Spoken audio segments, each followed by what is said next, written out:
Hello, hello, welcome everybody. Today, before the show gets even started, let's talk about today's sponsor.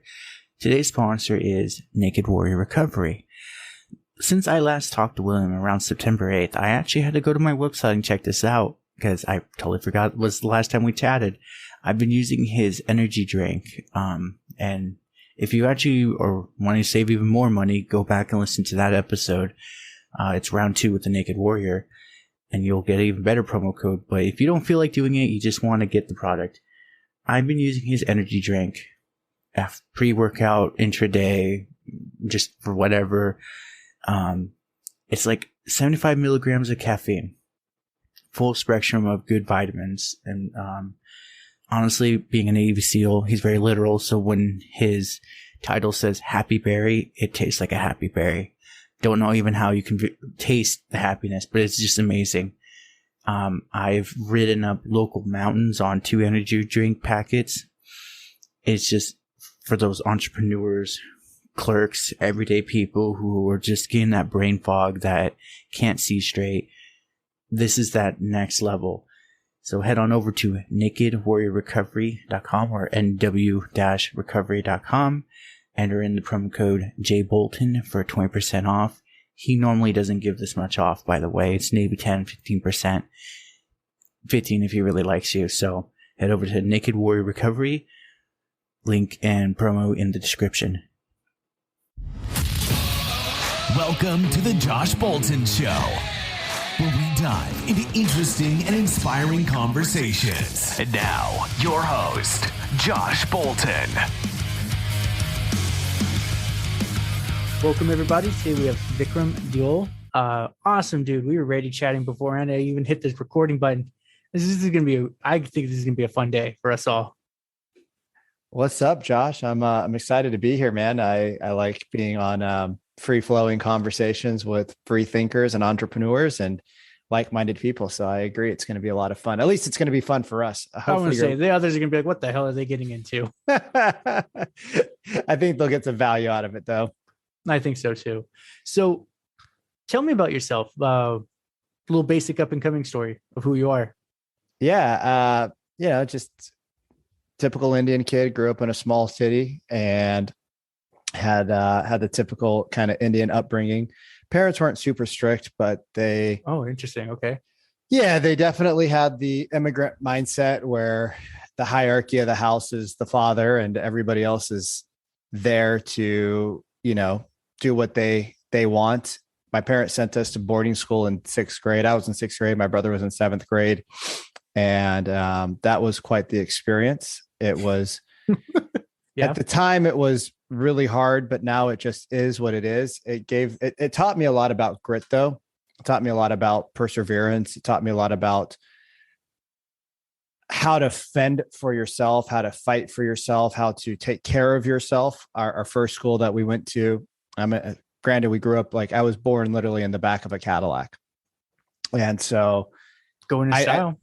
Yeah, bro. My dad's a doctor. He does well for himself. So I never had that I grew up poor, but the mindset of our dad was the mindset of his dad, which was not like the most abundant mindset. It was a very military mindset. And so even to this day, my dad's a wellness doctor. He does a lot of different things. He sells a lot of supplements and, some of them are what you would call expensive. And he does, a version of stem cell treatments and hyperbaric chambers and all sorts of stuff. And he'll still say, "Oh, you costing me a lot of money." And I'm like, "I'm your fucking kid, bro." Right. I'm your kid. If you're going to give something to anybody, you should give it to your kid. And it's not like it's costing you tens and thousands. It's maybe $2,000 or $3,000 a year that you have access to this stuff that I don't have access to regularly. It's just little things like that, you don't realize how it sticks with you. But when we went to our first boarding school, even though it wasn't a cheap school, there was a lot of corruption there, and we had maggots in our food, and we had no running water half the time. The playgrounds were full of rocks. They were like, "Oh, we're going to get this all grassed over. They were just lying. Our principal was a drunk. Our uncle, actually, on the last day that we were there, he came there with the chief of police. He passed away just a couple of years ago, unfortunately, but he came with the chief of police and pulled a gun on the gate guard and basically was like, I don't care who you need permission from. These are my kids. I'm taking them out of this dump. And he pulled us out of the school at, gunpoint, like to the gate guard. So even though I grew up in like what most people would consider your normal household, my older brother and I went through quite a few experiences that I feel like had a very significant impact on our growing up. And even to this day, when I tell my parents, I'm like, do you guys realize that we left the school with like a gun? Like that didn't happen. I'm like, we just make these stories up because we want to like there's some trauma that they still won't recognize. And so I just realized it is what it is. But that taught me, like, I'll tell you a funny story. Okay. Our parents sent us there to learn our culture and to learn the language. Okay. I told my Hindi and Punjabi teacher, I'm Punjabi. I told my language teachers that if they let me sleep in class, I would write to my parents and tell them how great they were. And I'd have my parents apply to help them get a green card. Right. And they bought it.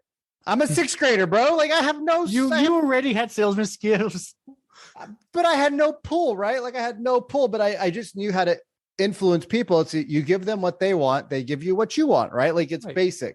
Like little kids know that. I got to sleep in class and I never learned the language. So, like there was some interesting things that happened because of that. And then that kind of turned me into a little bit more rebellious, a little bit more independent than I already was. I've always been independent, but that definitely made me see, okay, at sixth grade, your parents who love you, care for you, they were your caretakers, can send you to a place that is, one of the worst places you could ever imagine. No running water, dirty toilets, dirty food. We're getting sick all the time. Like I would get boils on my ass the size of, like the size of, yeah, dude, like bigger than $50. And they'd have to like squeeze them out and it's disgusting and it hurt. But you'd realize like, okay, you're a tough MFer that can get through a lot of stuff. So those are just some of the stories, but that was my first kind of real sales pitch, I would say, as a young man on my own. That's a pretty good pitch because you also exploited a very emotional pain for them. Yeah, it's in sales we call it closing the gap. Yes. And so, one of the things I work with, what I worked with my coach on a couple of years ago, which I now work with other people on, is how do you exploit the gap, but do it in a way of integrity? If I could go back, that wasn't an integrity-based model, right? That was more of a very self-serving, selfish model, which may or may not have had impact on these people long-term. Now, these teachers were beating the hell out of their students, so I'm okay with it. Yeah. But on the flip side of it, as an adult, it's kind of like, okay, would you sell ice to an Eskimo even if you could?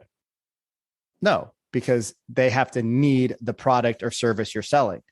And so it's called closing the gap, but you got to exploit the gap to get the people to feel the pain. And I knew what his pain was. He was living in a third world country and he wanted to live in America where he could buy his kids Nike Jordans potentially. Right. So that's just funny. It reminds me of a story when I was doing martial arts and my instructor was like, oh, eventually you get to the point you could sell rice to Chinese people. And I was like, well, that's a little racist, but okay. And there's just one of those, as I'm walking, I'm in Chinatown with my buddy and I, for some reason, found a pound of rice for 50 cents. So I bought it, walked down the street, found a guy, said, hey, $1. And he looks at it, flips it over, hands me $2 and walks away. That's called wholesaling, baby. Right? I was just like, wow, that was the easiest, 200% increase I ever made? Yeah, that's called wholesaling, baby. Like if you can find something cheap and sell it for a better price because you walked a mile down the road, that's fair game. Well, it's just fun. No, this is my buddy literally says like, your instructor wasn't kidding. You could literally sell rice to Chinese people now. I'm like, yeah. Said I haven't figured out the Eskimo yet. I haven't run into many Eskimos. Me neither. Definitely more Chinese people than Eskimos. Me and my buddy would always go to Chinatown to pick up the collector's items, weapons, switchblades, katanas, all that. All the And we were like, stuff. it's just a collector's item. It's okay. And the funny thing is the one shop owner, total hustler, pretty much said, oh, hey, don't let the cops see you with this. And we're like, Right. My buddy's like, I bet you literally a free weapon. He's going to run out to a cop, yell at him and wave the weapon around. He's not even going to shoot him. So my dumbass, I did. I ran outside. I yelled at a cop, waved a big two-headed axe around, and the cop just looks and then walks away. So I got a free weapon. But yeah, now looking back, I'm like, I would never do that again. Yeah, I mean, I got a couple of axes that I have on my table from some events that I've done, but I don't know that I would go around in public and wave them. I was a bit of an impulsive idiot back then. Well, we were young. We were young, and we're boys, and boys tend to need to. We have a competitive edge in us where we always have to prove someone wrong. Yeah, we're always one-upping everybody else. It's not because we're trying to really one-up everybody. It's just that's how boys are. That's the competitive nature of the masculine energy. It's a very one-upping energy. So if you see little boys telling stories, one little boy will be like, I have a dog. The other one will be like, I have a Rottweiler. The other one will be like, I have a pet dinosaur. You're like, what? It's a velociraptor. You want to see it? Yeah, you're like, what? You're like, what? You know, and it's just that's just how little boys are, whereas little girls are not like that because it's just the energy of masculine and feminine. Yeah, I remember a few times back in my school. So it's funny how I'm listening to you talk about your school. I had similar. I just didn't have the maggot infested food. Oh, dude, you missed out. I know. It was free protein right there. Oh God, it's so much protein. But I was in a Hispanic school district, and I was like the only white kid on the campus. Mm-hmm. So there was a lot of interesting situations. It was like pre-2000, so like PC wasn't mainstream yet. Mm-hmm. And essentially, the water, like you turned it on, it was like a weird yellow brown hue, and you're like, I think I'm drinking piss and rust at the same time. You just have some good old rusty pipes, bro. Yeah, probably galvanized from the 60s. Bro, that's just called rusty pipes, man. That is actually what, when I sold real estate, I would call that a value add because Really? Like, look at all the character. People say we love character. We love character. I'm like, your pipes have so much character. They give you a different color water. Like that should be a bonus. Now I will sell you an extra $1,000 filtering machine if you do not like the character. Yeah. Unfortunately, we'll have to filter every single tap because all of your pipes are galvanized. They're all rusted out, but that's no big deal. Like, you know, you could either spend 20 grand on new pipes or just spend $20,000 to make your rusty water not so rusty. It's still going to be really bad for you, but who cares? You drink out of plastic bottles anyways. Like, what do you really care about? You buy Kirkland water. If you knew Dasani. Ooh, Dasani's actually really bad too, bro. Oh, it is. Yeah. It literally it's the taste of death. Buy yourself a Berkey filter. I would show you what it looks like, but I'm unpacking a couple of boxes. I just moved into a new place and you don't want to see the mess that's to my right, but it's called Berkey, Berkey. Buy one of those filters. Okay, and I will. And get the fluoride filter too. So it takes out the fluoride so that you don't calcify your third eye like El Governmento wants us to. Yeah, there's amount of. I mean, okay, compared to most places, our water is air quote cleaner, but it's not the best. I get depends on where you go. That's true. That's very true. Michigan had some super dirty water that was so polluted by the factories that it was literally causing cancer downstream to the citizens, and they couldn't figure out for years why their cancer and the death rate was so high and why people were always constantly getting sick compared to surrounding cities. And then they realized that all their groundwater had been contaminated by the company. I think it was I thought it was like some chemical factory or something. Yeah, I think it was the one that had the chemicals that killed all the bugs. I can't remember the name of it, but it was DeSanto. DeSanto Group, I believe it is, or Monsanto Group. Something like that. But anyways, it was really, I mean, it's really bad, some of the water out here. And we just don't know because we just think that, oh, we live in these big cities and we live in America, everything's kosher and safe. And so nobody's out there looking at the testing because, you take certain things for granted. The stoplights are going to work. People are going to stop at the stop sign, right? You take those things for granted because we live in America, and that's not necessarily the case.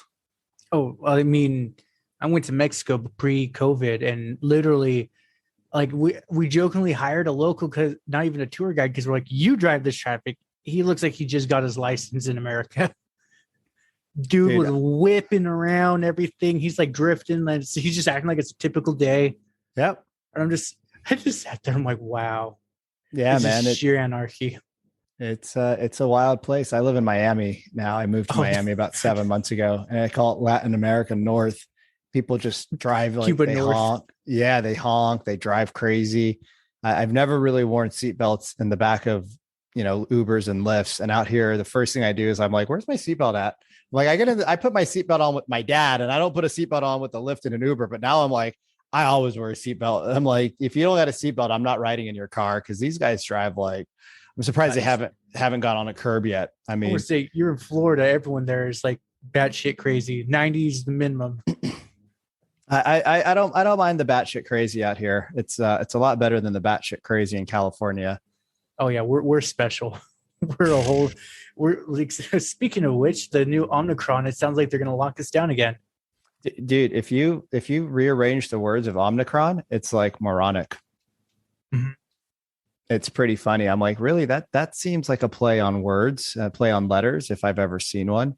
And I don't really want to make this a conversation about what's going on in the world, but I just, what I leave people with is question everything. It's how I've lived. It's how I've lived my entire life. It's why I've done the things that I've done.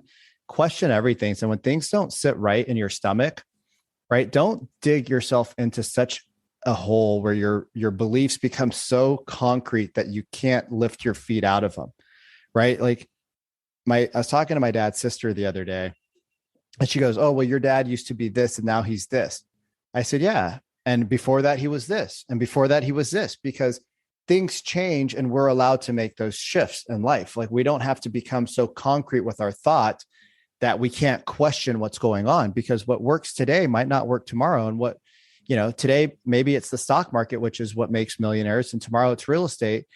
Right now it's crypto, right? Seriously. So like we can't be so concrete in our beliefs that it blinds us from other truths and other realities. And what the media is really good at is playing people against each other, because the more that you hate the other party, the more you're going to watch one group or one person or one radio station or television show or website, and you're going to ignore the other ones because that aligns with who you are. And that makes your beliefs validated. And people don't realize that their beliefs attach to their ego. But at the end of the day, what we don't realize is that if we are not accepted by the tribe, because we are tribal people, right? If we're not accepted by the tribe, right, Josh, if you're not accepted by the tribe, what's going to happen is that you are going to be an outsider. And if you're an outsider and a lion attacks you, you can't protect yourself, which means that you're not loved, you're not safe, and you could potentially die if you're not part of your tribe. So when people dig themselves so deep into their beliefs that they can't see the other side, it actually limits your ability to critically think. And if we can't critically think, we can't solve problems. Oh, so I have this conversation all the time, and people think I'm crazy. I'm like, this, because my martial arts instructor, I love him to death, but he's a hardcore Trumper and he will not see any other side. And I'm like, dude, because he's like, oh, the Dems are destroying the country, this and that, and they're letting the LGBT whatever just do the thing. And I'm like, okay, but you're not looking at all the facts. And he's like, what's that? I'm like, he's like, they're destroying the country. I'm like, have you noticed? Because I'm trading. I'm trying to learn how to trade and make money off the futures and all that. I told him, have you noticed the bond rates are extremely low? And they've been saying since like October, they're going to raise it. He's like, yeah. I said, well, did you notice? That's where one of his buddies, his students, is an insurance guy. I looked at him like, hey, did you notice the bond rate spike of 50 points the other day? And he's like, yeah. I'm like, what happened to the market? He's like, they freaked out and it crashed.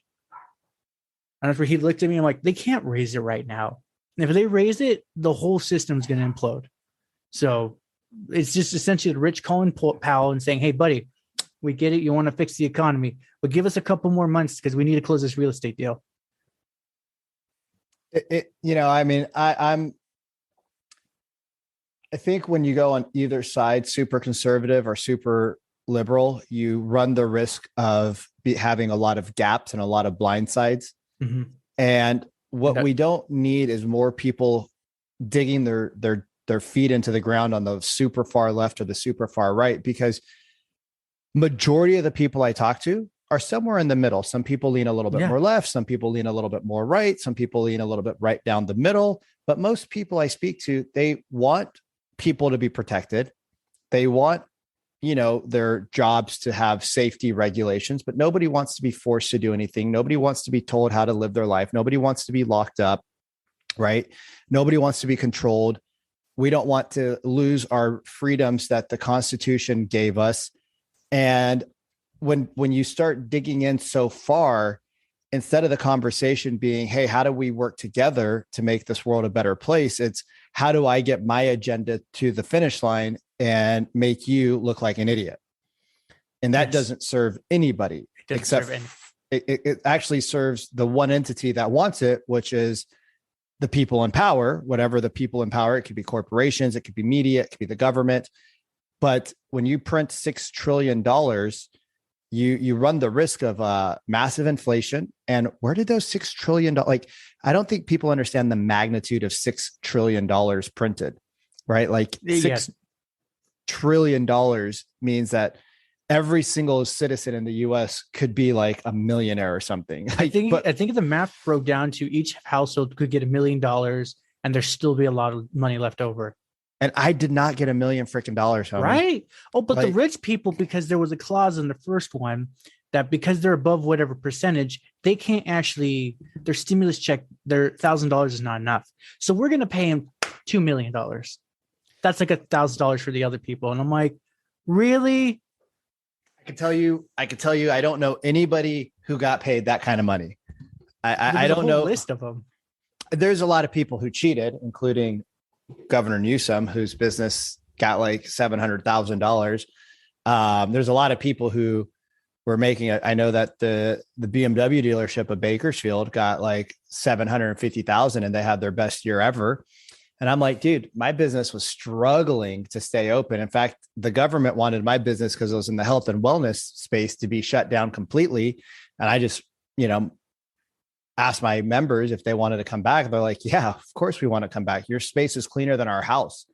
they're like, we know how you care for your business. Cause I'm already OCD. And so our stuff was already super clean. We had essential oils instead of, like the chemical smelly goods. We would use thieves oil and, a blend of like this stuff called Defense Blend to help keep the air really clean. Ran 2 different air filters before COVID. And so we were already doing a lot of things that most people wouldn't do, that now people advertise like, oh, we do this, we keep it so clean. And I'm like, we were already doing that stuff.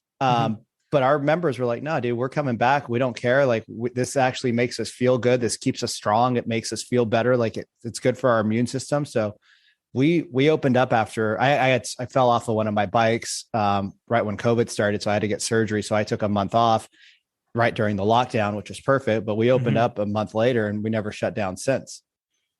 So I'm just curious, because actually there was a funny story with me. What kind of health and wellness do you do? Like hyperbaric, like your father, the little electric ion baths, et cetera, et cetera? So my dad does all of that stuff, the foot detox, but he's a doctor. He's an actual doctor. But he does a lot of the alternative stuff. The business that I was in with him, I'm no longer in that business. Me and him decided that for the sanity of our relationship, it'd be better for one of us to walk away. And I did not want to live in Bakersfield anymore. I went there to fix the relationship with my dad. We started a business together, probably not the most advisable thing, but in the end, it actually worked out well. But it was called OsteoStrong, and it's a business that helps people build their foundational strength, right? So you go to the gym to build your muscles, OsteoStrong builds your skeletal strength, your ligaments, your joints, and increases the strength of your myofibril. So it also, okay. yeah. So it's not where you're going to go in and become sexy after doing it, but you're going to go in and you're going to actually be able to, lift your couch up, and you're going to be like, how the hell did I lift that couch? Or you're going to have more energy. It actually, we can't say, well, I can say whatever I want now because I'm not a part of it, but I've actually seen people reverse their osteoporosis because of it. And is there a causation or a correlation? I don't know. I'm not a scientist, but I can tell you that people who had osteoporosis for 20 years with us, a couple of years later, had no more osteoporosis. I had osteopenia, which is the onset of osteoporosis at 37. And after I did my 2 years of sessions, I now have much healthier bones. And all I did was add OsteoStrong to the regimen. So I'm a big believer of it. But ours was a different type of health. So it fits in my dad's portfolio of health services. But yeah, it was super cool. Super cool. That's awesome. Yeah. The reason I brought that up, there's a local herb shop lady. She's actually struggling, but how I went to her is I was on a nasty regime of medicine from essentially it was an anti-seizure side effect, antidepressant, some mood stabilizer, and then legal speed. Wow. Sounds great. So I was dumbed down from the anti-seizure, emotional from the middle one, and then my brain's running on full clip. So it was one of those, the funny thing is a very professional Indian doctor guy. His name, Gunter Pali or something. I don't remember. I'm also white, so names like that don't work. But don't worry, everything gonna be okay. Come again. But he pretty much said very professional. He's like, Josh, do you remember coming into the building? I'm like, well, sort of. He's like, okay. Do you specifically remember the doorknob? It's very unique. I'm like, no. He's like, everyone remembers that. He's like, the drugs are messing with you. A normal person should still be able to remember that. And that's where he just kind of paused and he politely puts his hands in his lap and says, how long have you been on this shit? And that was the moment I'm like, super professional Indian guy would never say that. I'm like, all right, I'm quitting cold turkey today. So I'm not a doctor. I'm not going to give medical advice, obviously, and take it for what you all want. You shouldn't quit things cold turkey like that. But I was super lucky. Yeah, you can, because what it can do is it screws with all of your hormones and your chemicals, and you can definitely go into a chemical imbalance. So you should definitely have somebody help wean you off. I started microdosing psilocybin or mushrooms. Ooh, I didn't do that. Yeah. And that's what got me to feel less anxiety when I go out, when my friends are drinking. When I take it, or I'm on a little regular regimen, I don't do it all the time, but it actually helps me with that anxious feeling or that anxiety feeling, or the feeling of you don't belong here, or you're not enough, or you're not, whatever that little good devil voice is that keeps you kind of trapped into your own self. Mm-hmm. That always comes up. And when I am on those psilocybins, and I'm talking about, 1/10 of what a tripping dose would be, or a full dose. It's enough to trigger the brain, but not the visuals of it. Exactly. So you can drive on it. And I know people that have gone from massive antidepressants where if something happens, they're in bed for 2, 3, 4, 5, 6, 7 weeks, mm-hmm. and they are completely useless, to being the greatest human beings that are out there, just making money, having impact, having fun. They're doing things that they used to do. They go from, oh, I hate my life, to, oh my God, my life's amazing again. They stop and they smell the roses. They look at the flowers. It's like, well, who are you? Where was this person locked up for the last 20 years? And they're like, right. We've been taking these drugs for so long, we don't even know when we started. And so one of the things that I think is really important, one of my foundational pillars in life, is fitness and nutrition, right? If we stop thinking about food as a feel good and we start thinking of food as fuel, it's a very different mindset. So, I don't know if this is going to be on YouTube, but if it is, and you guys watch it, you'll see I got 2 really nice bikes right behind me. And if you walk into my, I'm in a small apartment in downtown Miami. And if you walk in, you'll see that it's not your typical living room. There's workout bands, there's compression boots, there's stretching materials, right? There's yoga mats in here. Like my balcony doesn't have this beautiful setup. I have an ice bath on my balcony. I have my bike stand so I can work on my bike. Like I have zero gravity chairs. I have a rebounder. People walk in, they're like, dude, what is this like your apartment that you live in? Or is this like a biohacking / cryotherapy / what the fuck is all this shit on your, like I got a machine right to my right that helps with cellular. It helps to, what does it do? It helps your cells basically fix themselves. It helps the oxidative cells basically go away. So your body heals itself faster. It's an anti-aging device. I have What's another. it called? Because I know of one where they use radio frequencies to heal. Sure, I have one of those devices on my counter. Those are PEMF or frequency devices. I don't have the PEMF, but I got a portable one. Oh, actually, I'm wearing it right now. I'm like, where's it at? It's called a Healy.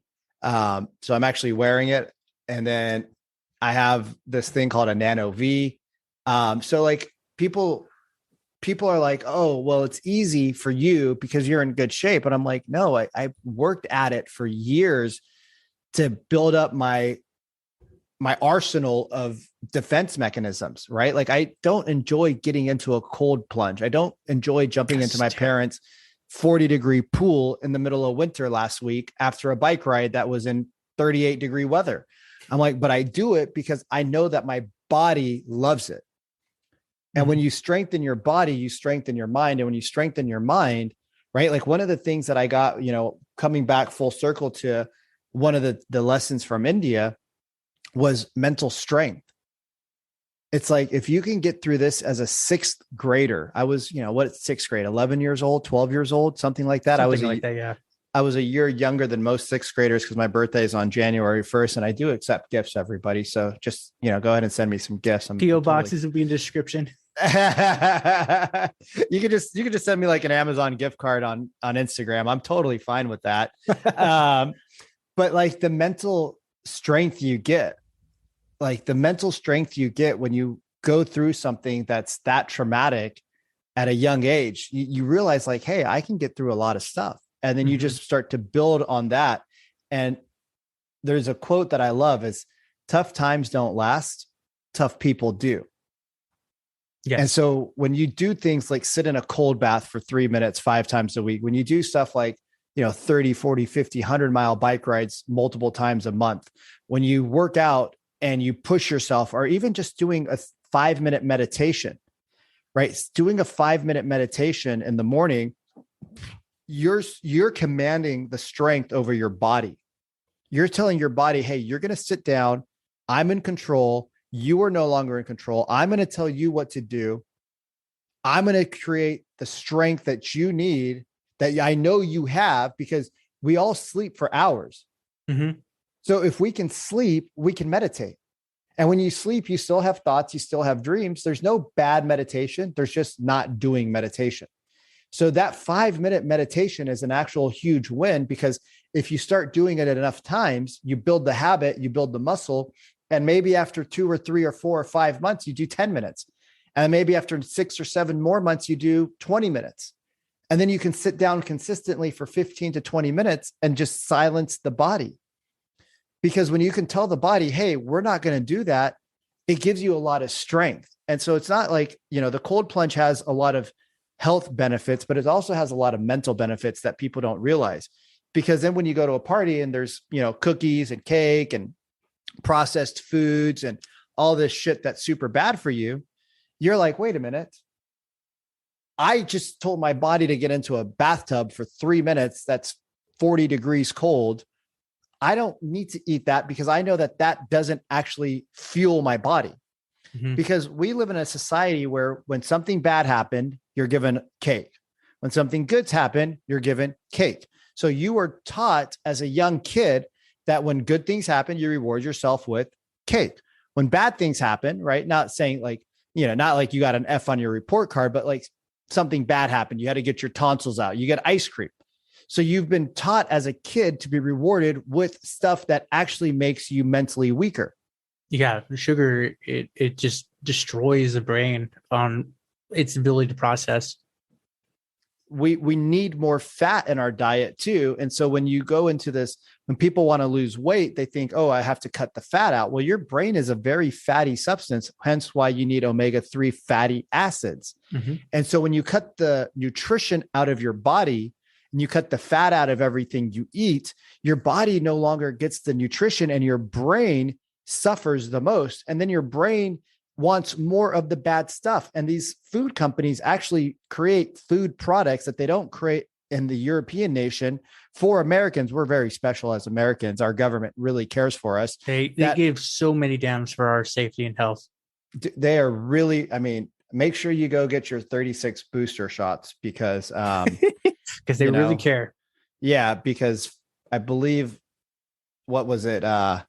I think Pfizer's already profited over $1 billion on just the regular vaccines. And now they have the 36 booster shots that actually don't do anything according to their own CEOs. So make sure you guys are boosting up, because that's really going to help your health conditions. Instead of doing that, go outside, get vitamin D from the sun, take off your sunglasses, take off your shirts, go stick your feet in the ground, or if you live near a beach, go stick your feet in the beach, in the sand, recharge your body, recharge yourself, reground yourself, get the natural sunlight on your whole body as much as you can without getting arrested. Eat good, healthy, nutritious calories, right? Most food is just calories in, calories out. When you eat a diet that's actually for high performance, right? I'm not talking about to be an athlete. I'm talking about for the brain. Your whole life shifts.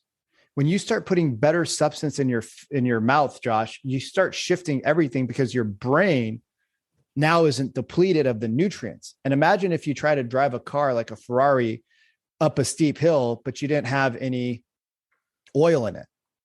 What would happen? Terrible idea. That would be a bad idea. Why would that be a bad idea? Because you need a lubricant.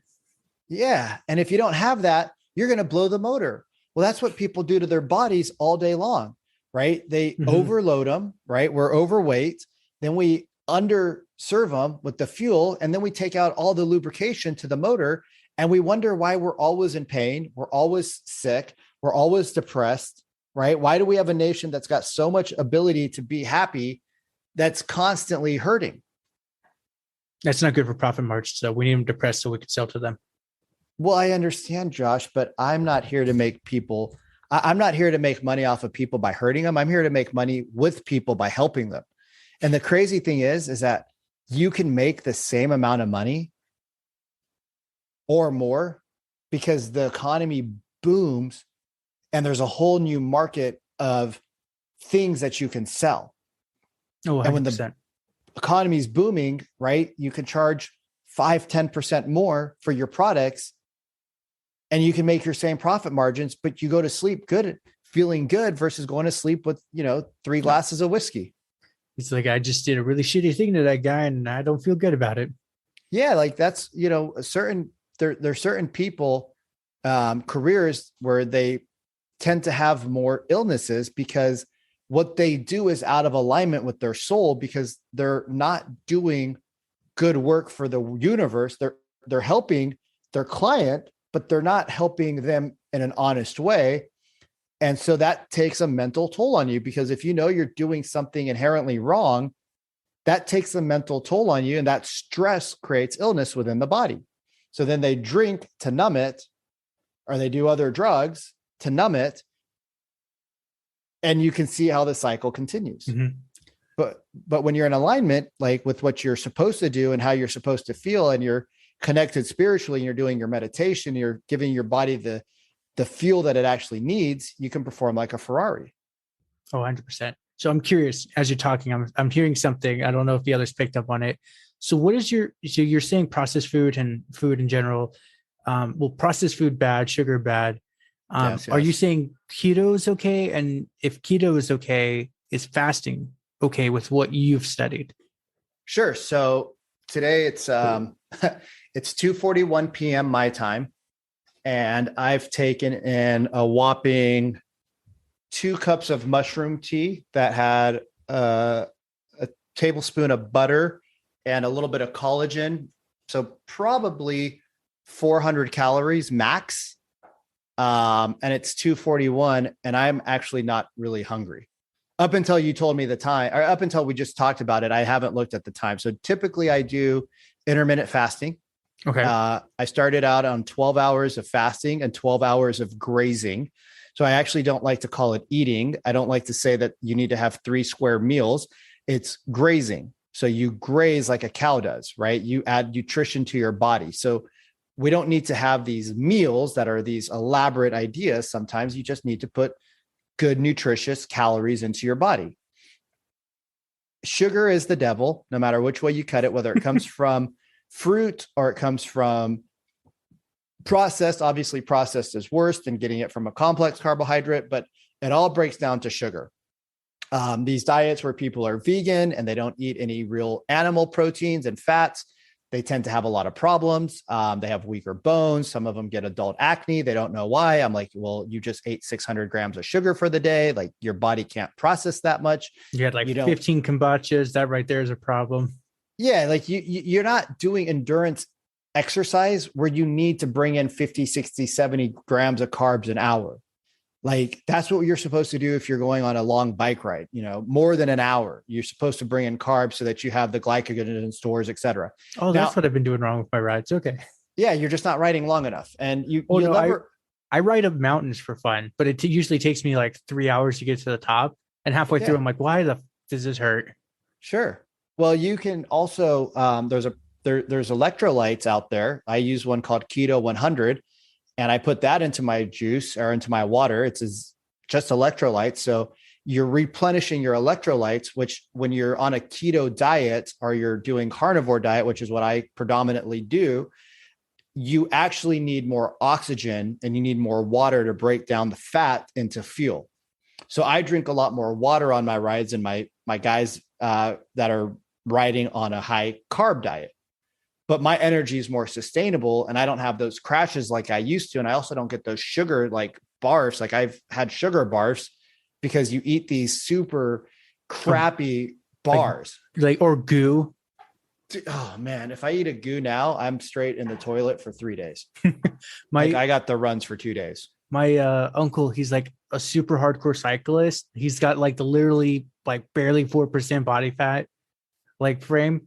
And he pulls out these goos, and I'm like, because I had my little like CBD powder drink, and that's where he's like, "No, this is what I do." I'm like, "Well, you're also really lucky. You've been doing this for years, and like you can literally just incinerate a whole goo in like an hour with how your metabolism is." I do that. I probably gain a pound of fat.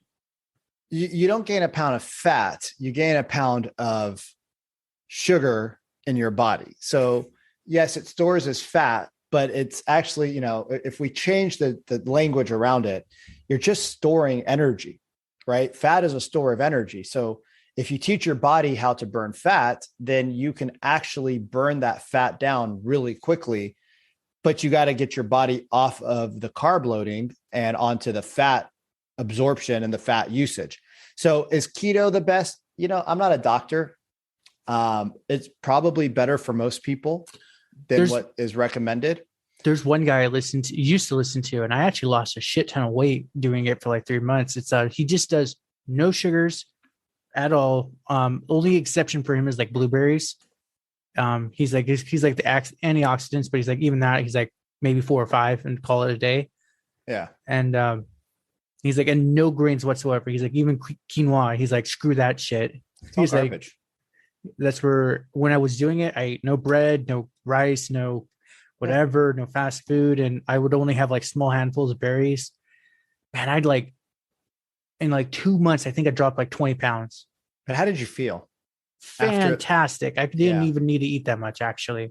There were times I'm sitting here going, I'm technically under the BRM, whatever the basic metabolic rate of carbs. I'm like, calories. I'm like, what am I going to hurt myself? And now I'm looking back, I'm like, dude, you were fasting. You're fine. Yeah. I mean, and when you get to a 24-hour fasting period, you basically, your cells go into what's called autophagy or I thought that was more 48. Autophagy. Nope. Autophagy. There we go. I'm dyslexic, and It's okay. I'm an Indian American, so I'm allowed to make mistakes like that. You're basically, after about 20 to 24 hours, your body starts getting rid of the damaged cells. Your body starts releasing natural stem cells, which are stored in the fat, and your body starts to heal itself. So all these diets that are like, oh, eat 5,000 times a day. Well, every time you eat, you have to take a dump and you have to pee. And so that means your factory never turns off. So if your factory never turns off, that means you never have a chance to actually heal your body, which is why people are in chronic pain, chronic depression, because they're putting in really crappy stuff. They're putting a bunch of toxins in. And anytime anybody has a chronic illness, it's because they probably have leaky gut. And because they have leaky gut, that means basically your sewer line from your stomach to your butthole, which is like the sewer line from your toilet to the sewer line, is leaking into your body. So all that yummy stuff that you smell when it leaves your body is just rolling around in your body, just having a free time, just stinking up your body and just having a good old time. And so it's hard to be high performance when your body has a broken sewer line and you're not getting out the stuff that needs to be left.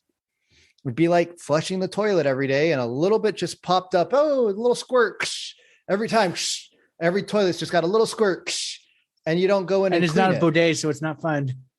Yeah. It's not meant to squirt up. It's meant to go down. And so you're literally squirting feces into your body because you have leaky gut. And all these diets, like vegan diets and, juice cleanses, I'm like, y'all don't realize how much sugar you put into your body. You could do a 30-day fast and just drink water with salt, and you'd be totally fine because our bodies are so overloaded right now.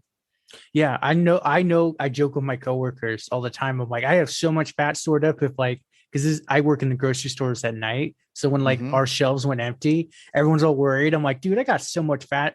As long as I get some electrolytes in me, I can pretty much just keep going. Dude, as long as you get some water in there and as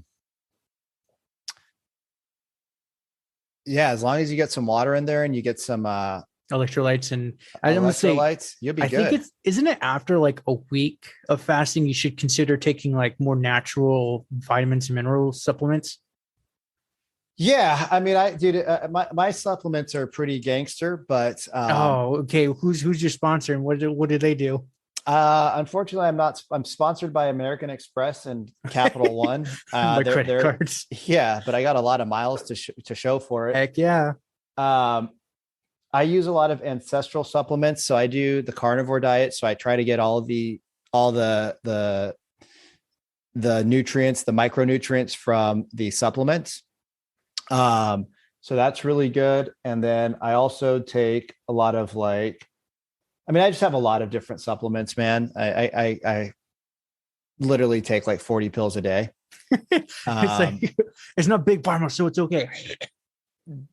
You gotta be willing to do some things that other people aren't. So I feel good. I take a day off of my supplements every week to just kind of let my body relax without putting a bunch of stuff into it that's not from a whole food source. But I got my liter of water. But again, all this, why do I want to do this, Josh? Like, why would anybody want to do all that work, right? You got to tie it back to something substantial. One, I do a lot of things for my business, right? Like I have my hands in a lot of different pies that takes a lot of energy, right? So if you want to be a high performance entrepreneur or a high performance business person or a high performance salesperson or a high performance employee, you got to have energy, right? You can't be in pain because when you're in pain, you can't move. If you want to be that high performance person, then you need to take the right nutrition into your body. So that's one, is that when you do the right things, you can wake up at 4 or 5 o'clock in the morning and you don't have to feel like, oh, I'm so tired. No, you pop out of bed, right? Because your body is just like, boom, it's ready to rock and roll. The other thing is that when you take the right, when you have the right diet, you have different lifestyle choices.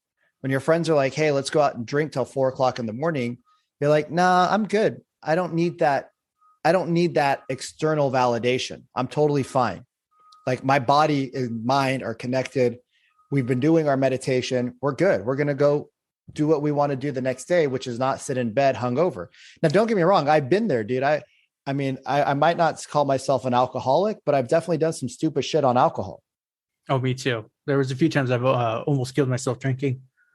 Yeah. I mean, I should be dead. I got arrested, right? I had a huge, I've spent hundreds of thousands of dollars because of one night of drinking. Yeah, I got lucky. I never got that, but my pivoting point was I was on a cruise. And it was like my first time actually drinking hard liquor. I didn't even know what the hell I was doing. So I started off the day with in Mexico, they put you on a shoulder and they just spin you around and feed you like tequila for like a minute straight. Yeah, I've done that a lot of times. Yeah. So they did that to me. I had a full on 40 ounce of Corona. I wasn't sure, but I was feeling extra happy for some reason. And because I got home and I just all the shots, whiskey, bourbon, tequila, champagne. I had a hangover for like 2.5 days. I really should have died, actually. I'm thankful I didn't, but it was just one of those. Yeah, I'm not doing that again. See, when people say, "Oh man, that must have sucked, you got arrested," I'm the exact opposite, Josh. I'm like, dude, I'm so blessed that I got arrested and that I had such a big pain that God was protecting me and looking out for me, because it was either that or I was going to go down the path of family members. My grandpa died at 69 years old. He was an alcoholic. He had diabetes. He was overweight. 69 years old, right? My grandma's been living on her own for 11 or 12 years now. And he should be with us because he had all the access to some of the best medical treatment in the world. He wasn't poor. He had money. He could afford it. His family could afford it. We could have put him up anywhere in the world, but he had access to my dad, but he was so far down the pipeline that he wasn't going to change his habits. And because he didn't want to change his habits as a young man, it's almost impossible to change him as an old man. Oh yeah. And when you're in that much pain, you're just like, fuck it, take me now. So, the person that leaves isn't the person that suffers. The person that leaves is the person that's lucky. It's the people that are left behind that, you probably wanted to see. Like he never got to see his grandkids. I love my grandpa to death, one of my heroes, but he never got to see any of his grandkids, never got to meet our significant others, never will have that opportunity to, be at certain events because, once you leave the physical body, now I know he's with me spiritually, but he's physically left the building. Yeah. Like he's physically left the building. And so, I look at those things and I'm like, damn, dude, he had a ton of money when he was younger. He lost a lot of it because of his health.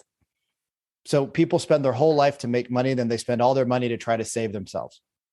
Well, why don't we just slow down a little bit now and realize what's important and that you can have both. You can have your health and you can have your wealth, but you can't have the wealth and ignore the health, because once the health goes too far down the drain, I mean, I know a lot of really, really, really wealthy people that have died at a really young age because their bodies were septic.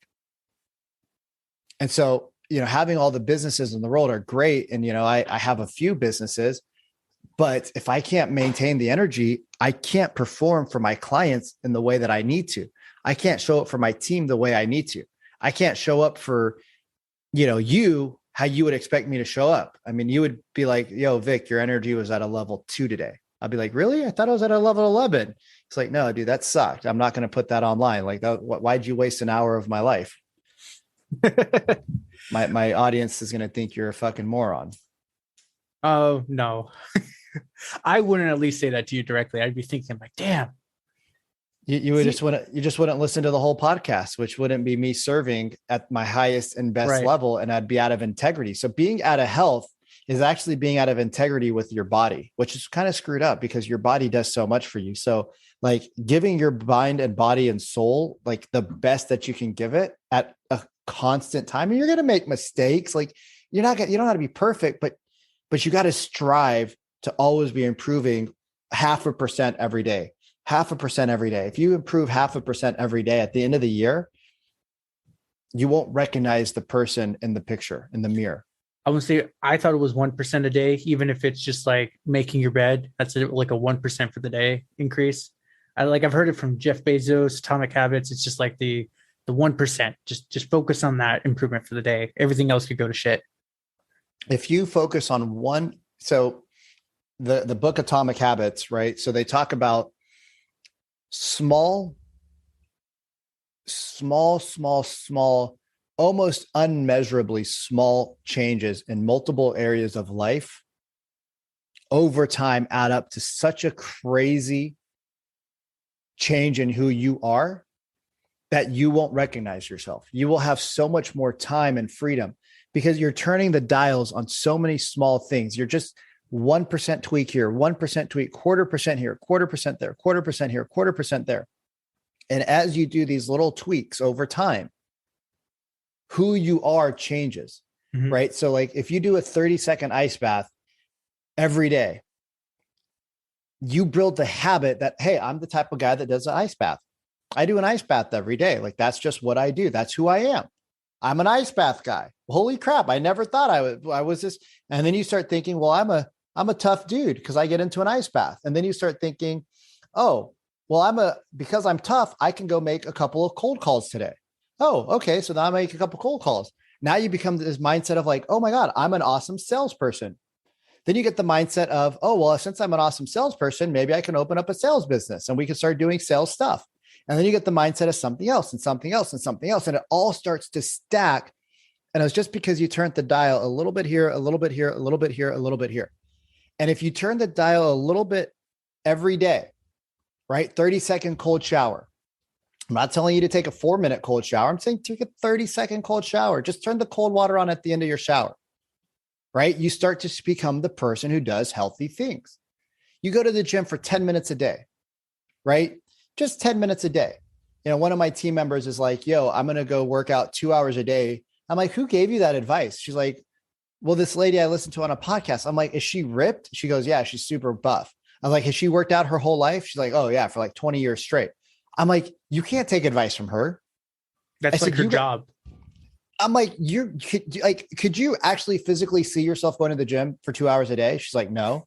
I'm like, so are you going to commit to that? She's like, no. I'm like, why don't you just walk to the mailbox? When was the last time you did that? She's like, I don't know, last week. I'm like, why don't you walk a little bit past the mailbox? And then you walk a little bit past that, and then a little bit past that, and then a little bit past that, and then a little bit past that. Don't try to run a 4-minute mile if you haven't run a 20-minute mile in 6 months or 6 years or 16 years. Right. Just become the habits of a healthy person. A healthy person goes to the gym 4 times a week. I go to the gym 4 times a week. Oh my God, that's amazing. A healthy person, when they see sugar on the table, they say no. Maybe you start with 1 meal a day. A healthy person does intermittent fasting, right? What does a salesperson do? A salesperson makes their calls. A salesperson does their follow-up, right? What does an entrepreneur do? An entrepreneur has meetings with their team, right? You start to build these little habits, and over time, those small little unmeasurable habits, right? 30 seconds in a cold shower at the end of a burning hot shower, you don't even feel it. It's like a relief because your skin's on fire. Yeah. Maybe at the tail end, you'll be like, ooh, that's cold, but yeah, then you're done. Dude, people are like, you should read for half an hour a day. I'm like, why don't I just read 1 page a day every day? Like, if you read 1 page a day every day, you would have read 2 to 3 books by the end of the year. And it'd take you 2 to 3 minutes.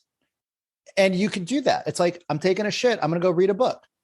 Boom. You put a book there, instead of looking on YouTube, right? Instead of getting on Bumble and Tinder and whatever you're on, you just read 1 page. 1 page.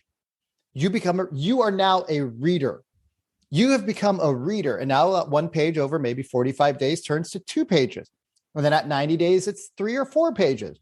And then you're like, man, I really like reading. So then when you're supposed to watch TV and sit down and have a beer, because you're a reader, you go outside on your balcony and you sit down and you read for half an hour. Or they'd be crazy like you hop in your cold bath shower and read while you're just shaking like a dog. Nope, we don't do that. We don't do that. Never mind. I'm sorry. Nope. When you're in the cold, you are in the cold. You are 100% in the cold. But why the hell did I do this? But then after about a minute to a minute and a half, your body regulates and then you're just chilling and it's cold, but your mind is stronger than the cold. Mm-hmm. And it's called manufacturing adversity. When you manufacture adversity enough in your life, when real adversity hits, you don't freak out, right? When they tell you, oh, another variation of the coronavirus is out, you're like, okay, Well, I'm strong. Like I'm super strong. I have the habits of healthy people. I have a super strong immune system.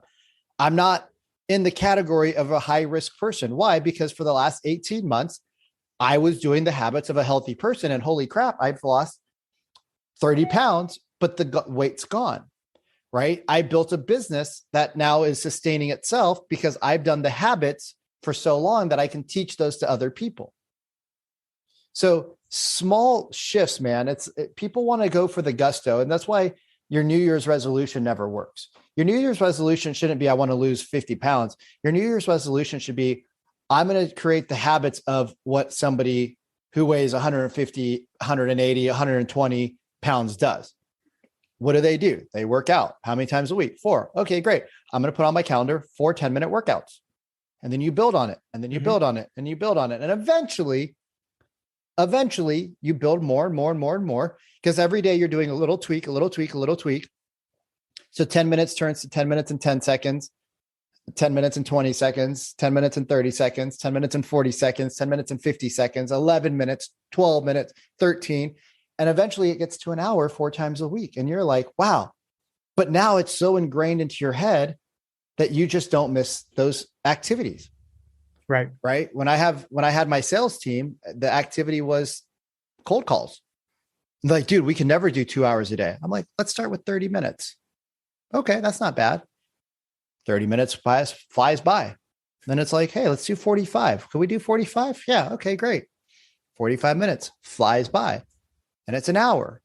Before you know it, 30, 45 days in, because they built the habit of showing up on time, making their calls, setting up their appointments, doing this, doing that. They got pipelines that are huge, and they got clients, and they're like, yo, how do we do 2 hours a day? I'm like, well, let's just look at your calendar. We move that here. We move this here. We clean up that. We take this out, and boom, now you got 2 hours a day. And like, oh my God. And their income doesn't go up by double. It exponentially increases. Oh, 100%. So yeah. I used to cold call for martial arts when I was fresh out of high school. My instructor was like, oh, you don't need college. I'll teach you everything you need to know about business. And me being dumb, I was like, yeah, I'll do it. But yeah, at first cold calling sucked. I was not getting leads, nothing. This is back in like 2013, 2014. So I used my own personal number and started texting people. I worked with my instructor to work up a general copy, so I didn't actually have to say their name, but it was like formal in greeting. And that's where I got out of cold calling, because I'm like, I'm going to use my personal number and text these people, because if I got a cold call, I'd hang up. If I got a text, even if it's a sale, I'd look at it, kind of thing. Yeah, man. Like there's a lot of power in creating systems and structure. There's a lot of power in creating standard operations. There's a lot of power in having to not think about things. I mean, me and my coach were talking, and as I was talking, and he was going over some things that we're working on for a new sales pitch, not a sales pitch, but a copy. He's like, yo, what about this? What about, and then it's just the stream of thought just came through me. And I'm like, oh my God, we could do this. We could do that. He's like, yeah. What about this? I'm like, oh my God. And this, and this, and this. And all of a sudden, all these thoughts just came flowing, right? All these ideas. And then I just wrote them down, right? And then we went over at the end of the call, and he's like, all right, circle what you want to actually do to grow this leg of the business. And I was like, boom, boom, boom, boom.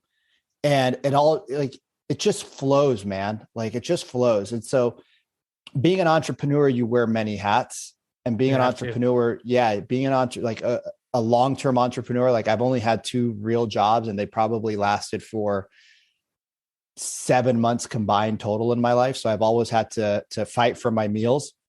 And don't get me wrong, there's times where I've been flat out broke. And then there's times where I've had, 7-figure businesses. But it's like, what were the basics that I used to do every day that got me to broke? And what were the basics that I did that got me to the 7 figures? And I'm like, I just need to write down what I did that got me to the 7 figures, rinse, repeat that, and then get other people doing that and make a cutoff for them, teach them how to have their best life ever, serve more people, help more people. And now you're, making a ton of money again, and you get to have impact, and you get to have a lot of love and passion about what you're doing. And it's super fun. So yeah, man, this is there's so much we could talk about. I mean, there's so much we could talk about. Oh yeah, I feel like we could have gone for like 4 hours, but you know what? I'd like to cut it there. 2 going out questions for you. Yeah. So other than work and taking your cold baths, what have you been doing to keep busy during these lockdown times? Well, I lived in Central California, which didn't necessarily fully lock down, but I got really I got deep into personal development. I started a couple of different businesses. I revitalized my podcast. I started cycling, since March of 2020, I've done over 6,000 miles on a bike. Good for you. So that takes up a lot of time. I moved to Miami. So again, the lockdown here is very different than the lockdown that you guys have. Our lockdown is like, I don't think we fully got out of it personally. Yeah, my lockdown is you got to wear a mask 50% of the time in your rideshare vehicle. But I curated my life to live in a place where I wanted to live and where I knew that I wasn't going to have some of the impacts of other things. But, I would say if you're in a lockdown and you're unable to move, first thing I would do is I turn off the news. Me too.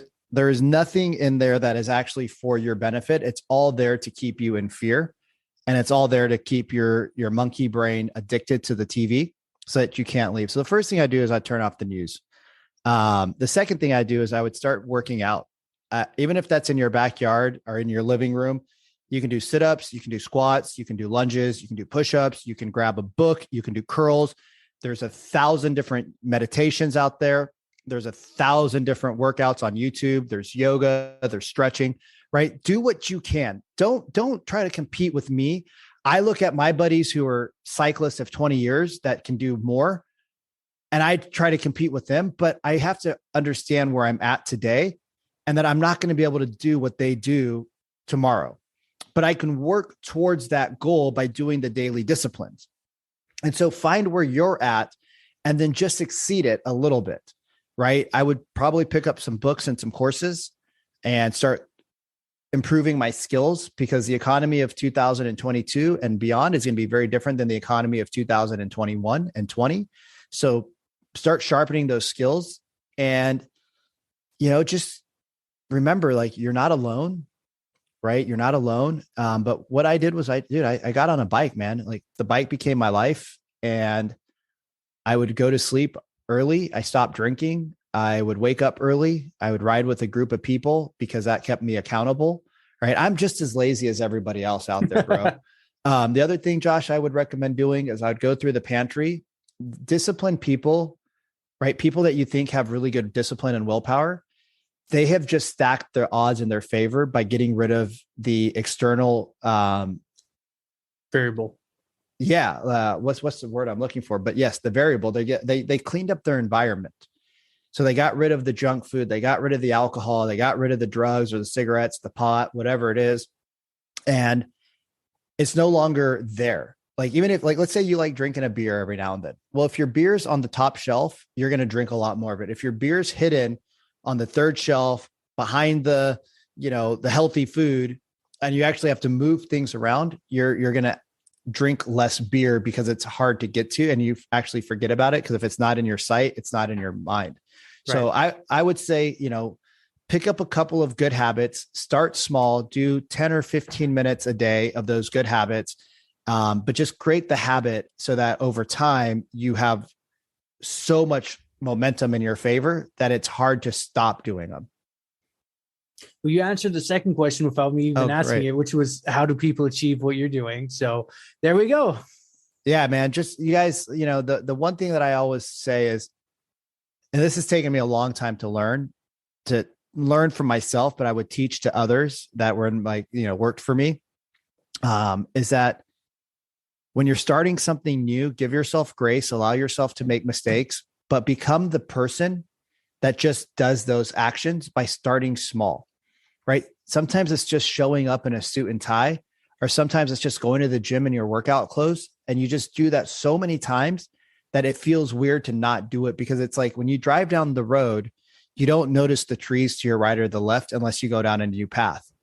Right. But if you make it the habit, you make it the norm that, hey, I'm the type of guy that does these certain activities.